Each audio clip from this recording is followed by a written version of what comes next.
Bonjour à toutes et à tous les amis. J'étais pas sûr de faire une vidéo aujourd'hui parce que je vous assure que l'éclipse c'était lourd, hein. Personnellement, je l'ai reçu comme une sorte de boulet. C'était extrêmement difficile. Mais bon, j'ai réussi à réaligner mon énergie. Et on se prépare vraiment, on attend le flash solaire avec grande impatience quand même, hein, parce que ça va vraiment tout bousculer. C'est une sorte d'énergie divine qui va arriver pour éclairer l'humanité. Donc je discutais de quelques idées dont celle de discuter par rapport, on doit arriver à décharger toutes les peurs pour sortir du voile de l'illusion. La peur n'est pas un ennemi, c'est une illusion en réalité. Donc on doit devenir maître de la peur pour devenir maître de nous-mêmes, maître de la lumière, maître de l'amour. Je m'aperçois que depuis quelques jours, il suffit que je regarde quelqu'un pour pouvoir voir à travers les yeux de la personne. C'est pas invasif, ça me dit pas tout ce qui se passe à l'intérieur de la personne, mais c'est assez intéressant comme sensibilité.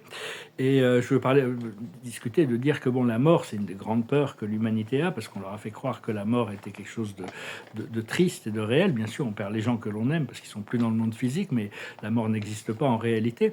Mais la mort ne veut pas dire qu'on ascensionne nécessairement. Ça dépend de ce qu'on a fait dans notre vie, et ça dépend des connexions, ça dépend de notre responsabilité karmique. Par contre, quand les gens décèdent, c'est bien de pouvoir rester en contact avec eux psychologiquement pour les assister à reconnecter avec leur moi supérieur. Parce que tout le monde n'arrive pas à reconnecter, se retrouve projeté dans les plans astraux et pas toujours avec l'habilité. J'ai aidé beaucoup de gens à reconnecter avec leur moi supérieur, hein. C'est une des fonctions pour assister les gens qui décèdent dans leur reconnexion avec leur moi supérieur, pour pouvoir qu'ils puissent se libérer et qu'ils soient pas emprisonnés dans leur propre conscience si leur conscience les trouble un petit peu. Et donc, c'est important aussi de comprendre, c'est quelque chose qui est assez libérateur, de comprendre que dans toutes les personnes, il y a vraiment l'infini à l'intérieur, hein. Que chaque chose contient le tout. Tous les êtres, toutes les choses, la moindre petite fourmi a l'ensemble de l'univers et de Dieu à l'intérieur d'elle. Elle vit sa vie de fourmi par rapport à son conditionnement. Mais l'oiseau, le pigeon, tous les êtres humains, tous les animaux ont l'ensemble de Dieu à l'intérieur de nous, et tout le monde suit la voie qui a été architecturée par le Créateur, et on a tous un programme d'âme très personnel et très différent. Et parce que bon, ces grands changements qui arrivent avec ce flash solaire, si on a la confiance et la foi, ça va se passer gracieusement. Mais ceux qui sont vraiment dans la domination, le contrôle et l'ego et la peur, ça va être beaucoup plus dramatique comme expérience, hein. Cela dit, pour nous, tous ceux qui ont fait un peu de travail intérieur, on est quand même, on est assez pressé, pas pressé, mais on est prêt vraiment pour voir ces changements se manifester et ressentir la liberté que ça va apporter.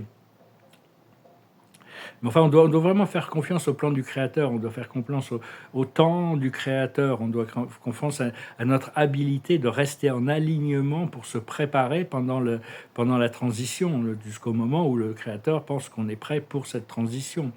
Et cette transition, la Terre, elle s'est préparée depuis des décennies, et ça s'est accéléré les dernières années, et ça continue à s'accélérer. Les émotions deviennent plus intenses, et le temps se compresse, il y a de plus en plus d'expériences dans chaque moment. Et donc le rythme de l'ascension est en pleine accélération, et ça va continuer jusqu'au moment où tout arrive dans le point zéro, quoi. Tout arrive et l'ascension est finale. Il n'y a plus le choix, il y a plus tout est décidé. Mais on ne sait pas trop. On doit vivre dans le présent de toute manière. Mais on n'a pas besoin de faire des grandes choses ou des grandes déclarations pour se préparer, hein, de toute manière. Ce qui est important, c'est de rester simple et de rester conscient le plus possible dans chaque expérience de notre vie journalière, continuer à cultiver la gratitude, la compassion et le pardon. Le pardon nous libère des chaînes cosmiques, la gratitude nous prépare pour l'abondance, et la compassion nous élève dans la fréquence de l'amour. Donc c'est bien d'être centré, d'être posé, de rire le plus possible, d'avoir des intentions claires, et d'apprendre à aimer sans condition. Des fois, je dis, bon, avec mes âmes sœurs, je suis pas, le simple fait de savoir qu'elles existent devrait me contenter, devrait me suffire. Même si je suis pas avec elles, et même s'ils font leur vie avec d'autres personnes, le simple fait qu'elles existent. Mais enfin bon, des fois, on a l'impression que bon, si on se prépare quand même pour être ensemble, c'est un petit peu, des fois, on trouve un peu le temps long en sachant tout ça. Mais enfin bon, Donc c'est important de pouvoir se relaxer, c'est important de pouvoir se reposer, hein, et de savoir qu'on peut toujours connecter, grâce à notre intention, à la grille planétaire, la grille d'unité qui est déjà là. C'est-à-dire que peu importe à quel moment on se connecte à cette grille, il y a des milliers de gens qui sont en méditation avec leur intention de se connecter avec cette grille. Donc quand vous faites ça, il peut y avoir des flashs dans votre conscience, des visages qui viennent à vous, des gens qui sont connectés à cette grille. Et à chaque fois qu'on connecte à cette grille, on la renforce également. Quand j'écris ces notes, tout d'un coup, j'ai commencé à avoir des visages de moines bouddhistes, parce qu'eux, ils passent leur temps à méditer. Ils ne font que ça toute la journée. Donc il y a la confrérie du Bouddha, mais il y a aussi les confréries musulmanes, les confréries, il y a toutes sortes de confréries de gens qui sont dédiés à Dieu et qui sont branchés sur Dieu au moment où nous, on se branche sur Dieu, sur cette unité planétaire. En réalité, il y aura qu'une seule grille, hein, de toute manière, dans le futur. Hein. Après ça, comment on y accède, c'est chacun y va par ses propres moyens. Et enfin, des fois, oui, il y a des visages et des personnes qui flashent dans notre esprit. On ne sait pas trop pourquoi et on ne les connaît pas encore. Hein. Donc, on ne les connaît pas ou on ne les connaît pas encore. Donc, des fois, ce n'est pas toujours facile parce que ça dépend de notre état d'esprit. Des fois, on peut penser, on a du mal à cadrer les choses par rapport aux visions qu'on peut recevoir. Enfin, on doit vraiment devenir maître de nos peurs, hein, pour pouvoir devenir maître de l'amour, maître de la lumière. Parce qu'on a été programmé pour avoir peur. Hein, c'est un système de contrôle, la peur qui est à l'intérieur de nous, qui a été programmé à l'intérieur de nous. Mais vu que c'est à l'intérieur de nous, on peut le décharger également. Et donc, parce que toutes les forces extérieures veulent qu'on reste dans la peur. Ça leur permet de garder le contrôle sur les populations. Et donc, c'est un petit peu...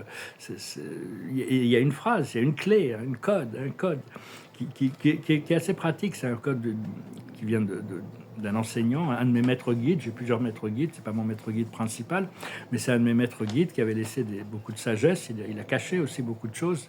Il en sait beaucoup plus que ce qu'il en a dit. C'est le maître de la sagesse égyptienne, Thoth, d'Atlantide. Et cette clé, c'est « je retourne à la source ».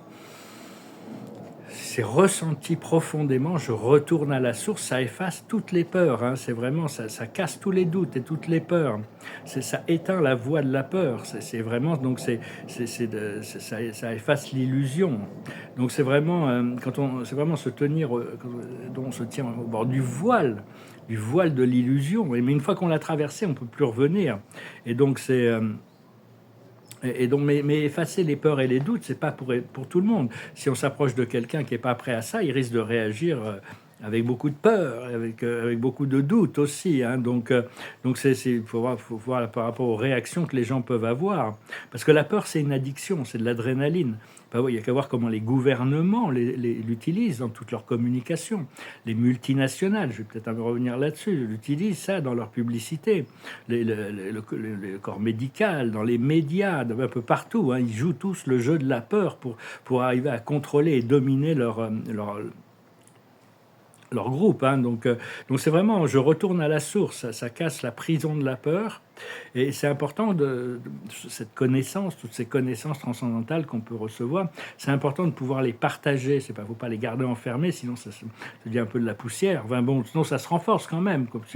Mais on n'est pas dans un moment où on est un moment d'éveil collectif. Donc c'est important de pouvoir trouver des moyens de partager toutes ces informations de cœur à cœur avec les gens qui sont prêts à les recevoir.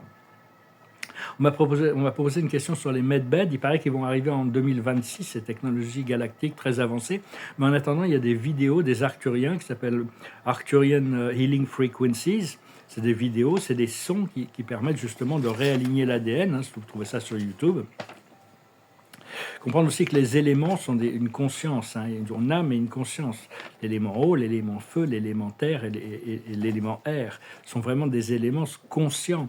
Et l'eau, donc c'est important de bénir l'eau. Quand vous bénissez un verre d'eau, c'est comme si vous affectez toute l'eau à travers la planète. Au plus l'eau sera élevée, au plus la conscience va avancer. Hein. Notre corps est fait 70% d'eau, la terre est fait 70% d'eau, c'est un élément très important, c'est lui qui nettoie. Donc il faut éviter de polluer, hein, l'eau. Comprendre aussi que la psychologie transcendantale que j'enseigne ici, j'essaie d'enseigner des valeurs et des sens par rapport aux choses, mais c'est vraiment ce qui doit être le corps pour nous aider à rentrer en présence. Cela dit, il y a différents procédés qui doivent être appliqués quand on rentre dans des choses plus spécifiques, comme la séduction. Il y a un dynamisme émotionnel qui doit se passer. On ne doit pas rentrer dans... Si on cherche à séduire quelqu'un, il ne faut pas partir dans des discours religieux, à moins que ça soit le truc, ou dans la vente. Ça ne marche pas. Même dans la politique, il faut arriver à canaliser l'intérêt des gens par rapport à des choses qu'ils sont capables de comprendre. Donc il faut vraiment trouver la voie du juste milieu, tout en restant vrai par rapport à soi-même et connecté. Et c'est important de créer des connexions émotionnelles, parce que les gens réagissent beaucoup plus aux connexions émotionnelles qu'aux choses purement intellectuelles. Et parce qu'on est en train de changer de format, de modèle. On vivait dans une société complètement ignorante, qui vivait à travers son subconscient uniquement. Donc une réalité de surface, alors qu'on rentre dans une perception plus profonde maintenant. Donc c'est un peu, prenant l'exemple du luxe, par exemple, le monde du luxe, quand on voit qu'un sac à main qui vend 5 000 euros, ça leur coûte 500 euros à fabriquer. Tout le reste, c'est de la publicité. Ou un parfum. Un parfum, ça coûte 10% de ce qu'ils vendent. Tout le reste, c'est de la publicité. C'est le prix des boutiques. C'est tout ça. C'est pas sur la qualité, vraiment. Bon, c'est de la bonne qualité, généralement, mais je pense que je vais être obligé de m'intéresser au monde du luxe. On va essayer de faire du luxe beaucoup plus calme, beaucoup moins bling-bling, mais de très haute qualité, qui apporte du bien-être. Parce que les produits de luxe sont quand même bien, parce que ça nous apporte quand même du bien-être. Mais... Et donc, tout ça, c'est créé autour d'une illusion pour créer de l'exclusivité et de faire que les gens veulent se battre pour avoir un truc qui en fin de compte, ils n'ont pas besoin. Et je vois, par exemple, beaucoup de publicités. Au plus la publicité est agressive, au plus les campagnes de publicité sont agressives, quand on n'est pas réveillé, ça rentre dans le subconscient et on se trouve obligé d'acheter des choses, même si on n'en a pas besoin. Alors que, une fois parce que c'est du compounding, c'est un peu, ils répètent, c'est du bourrage de crâne. À force, on finit par bourrer le crâne, ils finissent par dire on va finir par l'acheter. Mais par contre, quand on est réveillé, personnellement, et aussi j'utilise beaucoup la peur et la violence et la négativité, parce qu'ils s'aperçoivent que ça rentre dans le cerveau beaucoup plus vite et ça s'accroche au cerveau, alors que les messages légers d'amour, de lumière, ça rentre par une oreille, il n'y a pas d'accroche, ça sort de l'autre, à moins que ça s'ancre dans le cœur. Donc ils sont aperçus que il y a des compagnies, je vois, une compagnie que moi j'aimais bien au départ, mais ils balancent tellement de pubs audiovisuelles, et c'est tellement violent, c'est d'une violence extrême, je suis obligé d'éviter de les utiliser, le simple fait. C'est juste que je trouve que beaucoup de la publicité audiovisuelle, c'est de la pollution quand même. Et donc c'est important c'est important de trouver, quand on doit faire une campagne de marketing, de trouver la voie du milieu. Mais enfin, essayer d'utiliser des choses qui... il y a des compagnies qui utilisent un peu des moyens de promouvoir leurs produits de manière intelligente, mais il y en a beaucoup qui s'adressent aux instincts les plus bas de l'humanité, parce que ça marche encore aussi. C'est-à-dire que quand les gens changent, le monde va être obligé de changer. Une fois qu'on change nous-mêmes, le monde est obligé de changer pour s'adapter à notre changement intérieur. C'était Gandhi qui disait ça.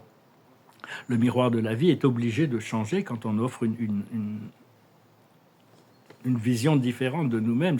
Si on sourit à l'intérieur de nous, le miroir est obligé de sourire.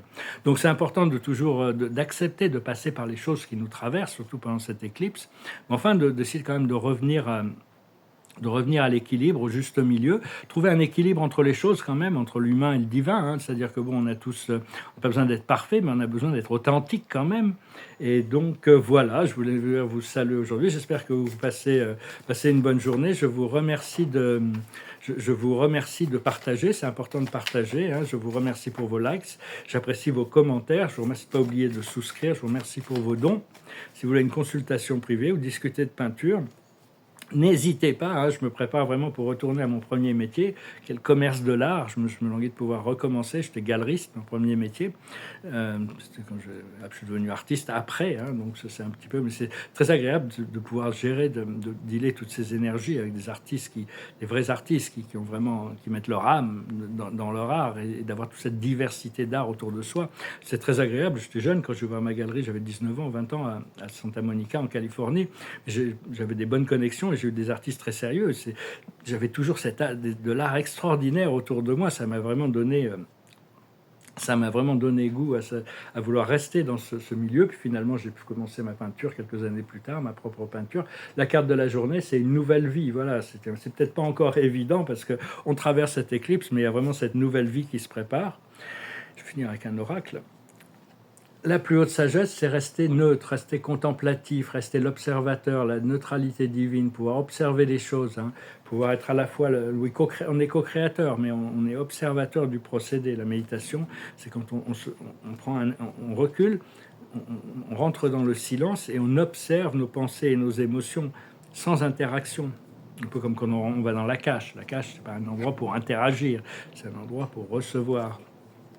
Ce qu'il faut comprendre, c'est tout ce qui brille. C'est vraiment l'état de surface, c'est-à-dire il y a toute cette surface du monde qui est encore assez dominante dans la société matérialiste. Mais il faut vraiment rester connecté quand même à son intérieur tout en pouvant apprécier les choses de la surface. Ce qu'il faut faire, c'est la co-création, c'est-à-dire être co-créateur quand même. Hein. On est à la fois spectateur et co-créateur. Tout ce que l'on fait, tout ce que l'on pense, tout ce que l'on dit est co-créatif. Et l'aboutissant, ça va être un échange de cadeaux, des bénédictions qui viennent à nous. On va pouvoir partager ces bénédictions. La vie, c'est un échange de cadeaux. Hein. On vit dans un univers magnétique, donc tout ce que l'on donne, on le reçoit d'une manière ou d'une autre. Tout est grâce à la loi du cercle. Hein. Donc c'est que les échanges soient gracieux, équilibrés, et que...